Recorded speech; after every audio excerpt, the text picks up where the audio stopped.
ಬಿಹಾರ ವಿಧಾನಸಭಾ ಚುನಾವಣೆ ಅಂತ್ಯ ಆಗಿದೆ. 2 ಹಂತಗಳಲ್ಲಿ ಬಿಹಾರ ವಿಧಾನಸಭಾ ಚುನಾವಣೆ ಮುಗಿದಿರೋದು. ಇದೀಗ ಚುನಾವಣೋತ್ತರ ಸಮೀಕ್ಷೆಯ ಅಂಕಿ ಅಂಶಗಳು ಹೊರಬಿದ್ದಿವೆ. ಹಾಗಾದರೆ ಚುನಾವಣೋತ್ತರ ಸಮೀಕ್ಷೆಯ ಅಂಕಿ ಅಂಶಗಳು ಏನೇನು ಹೇಳುತ್ತೆ? ಒಂದ್ ಕಡೆ ಆಡಳಿತಾರೂಢ ಎನ್ಡಿಎ ಮೈತ್ರಿಕೂಟ, ಮತ್ತೊಂದು ಕಡೆ ತೇಜಸ್ವಿ ಯಾದವ್ ಅವರ ನೇತೃತ್ವದ ಮಹಾಗಠಬಂಧನ್ ನಡುವೆ ತೀವ್ರ ಪೈಪೋಟಿ ಏರ್ಪಟ್ಟಿದ್ದು, ಚುನಾವಣೋತ್ತರ ಸಮೀಕ್ಷೆಗಳು ಏನು ಹೇಳುತ್ತೆ ಅನ್ನುವ ಡೀಟೇಲ್ಸ್ ಇಲ್ಲಿದೆ.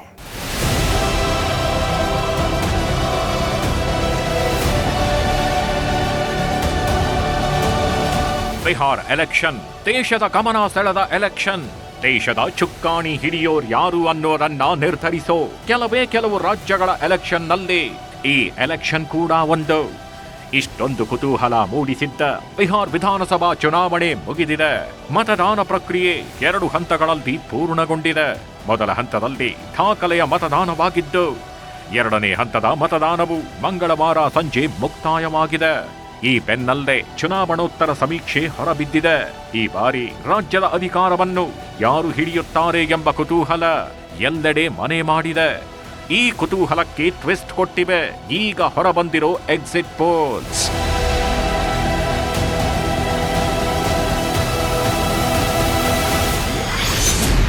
ಮುಗೀತು ಬಿಹಾರ ಚುನಾವಣೆ, ಯಾರಿಗೆ ಗೆಲುವಿನ ಹಾರ?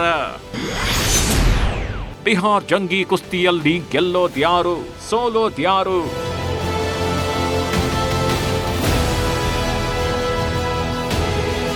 ಬಿಹಾರ್ ವಿಧಾನಸಭಾ ಎಲೆಕ್ಷನ್ ನಡೆದಿದೆ.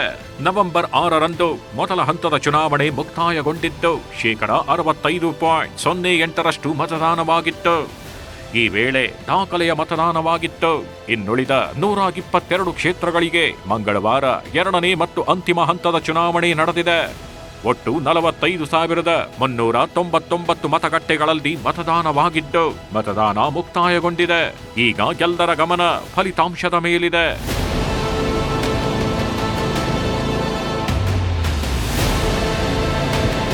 ಈಗ ಸದ್ಯಕ್ಕೆ ಆಡಳಿತಾರೂಢ ಎನ್ಡಿಎ ಮೈತ್ರಿಕೂಟವು ಅಧಿಕಾರ ಉಳಿಸಿಕೊಳ್ಳಲು ಪ್ರಯತ್ನಿಸುತ್ತಿದೆ. ಮುಖ್ಯಮಂತ್ರಿ ನಿತೀಶ್ ಕುಮಾರ್ ಅವರ ಜೆಡಿಯು, ಬಿಜೆಪಿ ಮತ್ತು ಇತರೆ ಮಿತ್ರ ಪಕ್ಷಗಳು ಈ ಮೈತ್ರಿಕೂಟದಲ್ಲಿವೆ. 9 ಬಾರಿ ಸಿಎಂ ಆಗಿ ಸೇವೆ ಸಲ್ಲಿಸಿರುವ ನಿತೀಶ್ ಕುಮಾರ್ ಅವರೇ ಸಿಎಂ ಅಭ್ಯರ್ಥಿಯಾಗಿದ್ದಾರೆ. 74 ವರ್ಷದ ಅವರು ಆಡಳಿತ ವಿರೋಧಿ ಅಲೆಯನ್ನ ಎದುರಿಸುತ್ತಿದ್ದಾರೆ. ಮತ್ತೊಂದು ಕಡೆ ವಿರೋಧ ಪಕ್ಷಗಳ ಇಂಡಿ ಕೂಟವನ್ನು ಆರ್ಜೆಡಿ ಮುನ್ನಡೆಸುತ್ತಿದೆ. ಈ ಬಾರಿಯಾದ್ರೂ ಕಾಂಗ್ರೆಸ್ ಕಮಾಲ್ ಮಾಡುತ್ತಾ ಅನ್ನೋದನ್ನು ಬಿಹಾರ ಜನತೆ ನಿರೀಕ್ಷಿಸುತ್ತಿದ್ದಾರೆ. ಯಾರು 122 ಕ್ಷೇತ್ರಗಳನ್ನ ಗೆಲ್ತಾರೋ ಅದೇ ಪಕ್ಷ ಅಧಿಕಾರಕ್ಕೆ ಬರಲಿದೆ.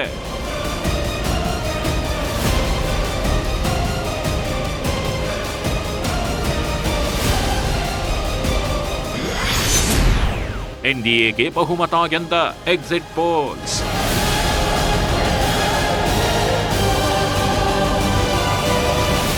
ಬಿಹಾರ್ ಚುನಾವಣೆಯಲ್ಲಿ ಯಾರಿಗೆ ಮುನ್ನಡೆ, ಯಾರಿಗೆ ಹಿನ್ನಡೆ, ಯಾವ ಗುಂಪು ಮ್ಯಾಜಿಕ್ ಮಾಡುತ್ತೆ ಅನ್ನೋದನ್ನ ಎಕ್ಸಿಟ್ ಪೋಲ್ ಅಂದಾಜು ಮಾಡಿದೆ.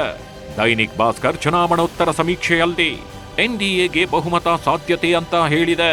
ಅದರ ಪ್ರಕಾರ ಎನ್ಡಿಎ 131 ಸ್ಥಾನಗಳು, ಘಟಬಂಧನ್ಗೆ 112 ಸ್ಥಾನ ಬರಲಿದೆ. ಡಿವಿ ರಿಸರ್ಚ್ ಸಮೀಕ್ಷೆಯಲ್ಲಿ ಎನ್ಡಿಎಗೆ ಬಹುಮತ ಸಾಧ್ಯತೆ ಇದೆ.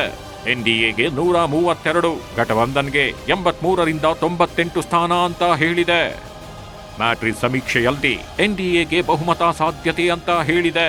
ಆ ಸಮೀಕ್ಷೆಯ ಪ್ರಕಾರ ಎನ್ಡಿಎಗೆ 147ರಿಂದ 167, ಘಟಬಂಧನ್ಗೆ 70ರಿಂದ 90 ಸ್ಥಾನ ಬರಬಹುದು.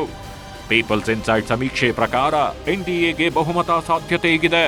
ಎನ್ಡಿಎಗೆ 133ರಿಂದ 142 ಸ್ಥಾನಗಳು, ಘಟಬಂಧನ್ಗೆ 87ರಿಂದ 102 ಸ್ಥಾನ ಎಂದಿದೆ.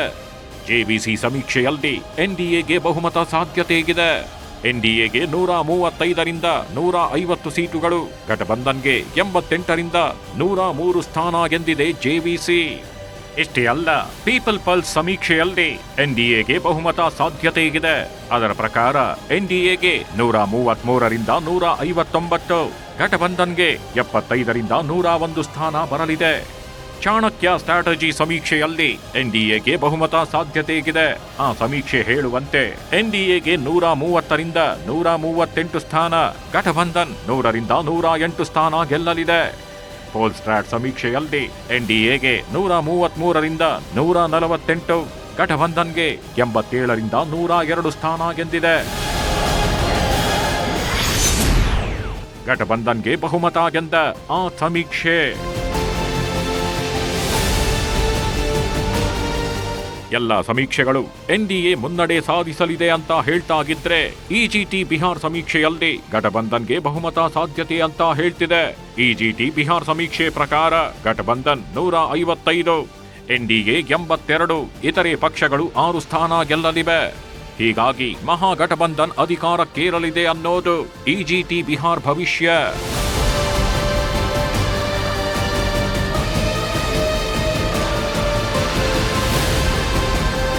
ನ್ಯೂಸ್ 18 ಸಮೀಕ್ಷೆಯಲ್ಲಿ ಎನ್ಡಿಎಗೆ ಬಹುಮತ ಬಂದಿದೆ. ನ್ಯೂಸ್ 18 ಸಮೀಕ್ಷೆ ಪ್ರಕಾರ ಎನ್ಡಿಎಗೆ 140ರಿಂದ 150, ಗಠಬಂಧನ್ಗೆ 85ರಿಂದ 95 ಸ್ಥಾನ ಬರಲಿದೆ. ಜನಸೂರಜ್ ಪಾರ್ಟಿಗೆ 5, ಇತರೆ ಪಕ್ಷಗಳು 5ರಿಂದ 10 ಸ್ಥಾನ ಗೆಲ್ಲಲಿದೆ ಅಂತ ಹೇಳಿದೆ. ಈ ಬಾರಿಯ ಚುನಾವಣಾ ಪ್ರಚಾರವು ಅಭಿವೃದ್ಧಿ, ನಿರುದ್ಯೋಗ, ಕಾನೂನು ಮತ್ತು ಸುವ್ಯವಸ್ಥೆ ಹಾಗೂ ಸಾಂಪ್ರದಾಯಿಕ ಜಾತಿ ಆಧಾರಿತ ರಾಜಕೀಯದಂತಹ ವಿಷಯಗಳ ಸುತ್ತ ಕೇಂದ್ರೀಕೃತವಾಗಿತ್ತು. ಬಿಜೆಪಿ ನಿತೀಶ್ ಅವರ ಇಮೇಜ್ ಬಳಸ್ಕೊಂಡ್ರೆ ಗಠಬಂಧನ್ ನಿತೀಶ್ ಆಡಳಿತ ವಿರೋಧಿ ಅಲೆಯನ್ನ ಬಳಸ್ಕೊಂಡಿತ್ತು. ಅಂದ ಹಾಗೆ ಬಿಹಾರ್ ಚುನಾವಣೆ ಅಂದ್ರೆ ಅದು ಯಾದವರ ಕಲಹ ಅಂತಾನೆ ಪ್ರಸಿದ್ಧಿ. ಇದೀಗ ಜನಸೂರತ್ ಪಕ್ಷ ಕೂಡ ಎಂಟ್ರಿ ಕೊಟ್ಟಿದೆ. ಚುನಾವಣಾ ಚಾಣಕ್ಯ ಪ್ರಶಾಂತ್ ಕಿಶೋರ್ ಸಾರಥ್ಯದ ಜನಸೂರಜ್ ಬಿಹಾರದ ಚಿತ್ರಣ ಬದಲಿಸುತ್ತಾ ಎಂಬ ಕುತೂಹಲ ಮೂಡಿಸಿದೆ. ಜೊತೆಗೆ ಮತದಾರರ ಪಟ್ಟಿ ಪರಿಷ್ಕರಣೆ ಪೂರ್ಣ ಪ್ರಮಾಣದಲ್ಲಿ ಬಿಹಾರದಲ್ಲಾಗಿದೆ. ಆಯೋಗದ ಹೊಸ ಪ್ರಯೋಗದ ಮೊದಲ ಚುನಾವಣೆ ಇದಾಗಿದ್ದು ರಾಜ್ಯದ ಪಟ್ಟಾಧಿಕಾರದ ಭವಿಷ್ಯದ ಜೊತೆಗೆ ಚುನಾವಣಾ ಆಯೋಗದ ಸುತ್ತಲಿನ ಚರ್ಚೆಗೂ ಹೊಸ ದಿಕ್ಕನ್ನು ತೋರಲಿದೆ ಅನ್ನೋ ಅಂದಾಜುಗಳಿವೆ. ನವೆಂಬರ್ 14ಕ್ಕೆ ಏನಾಗುತ್ತೆ ಅನ್ನೋದನ್ನು ಕಾದು ನೋಡಬೇಕಿದೆ.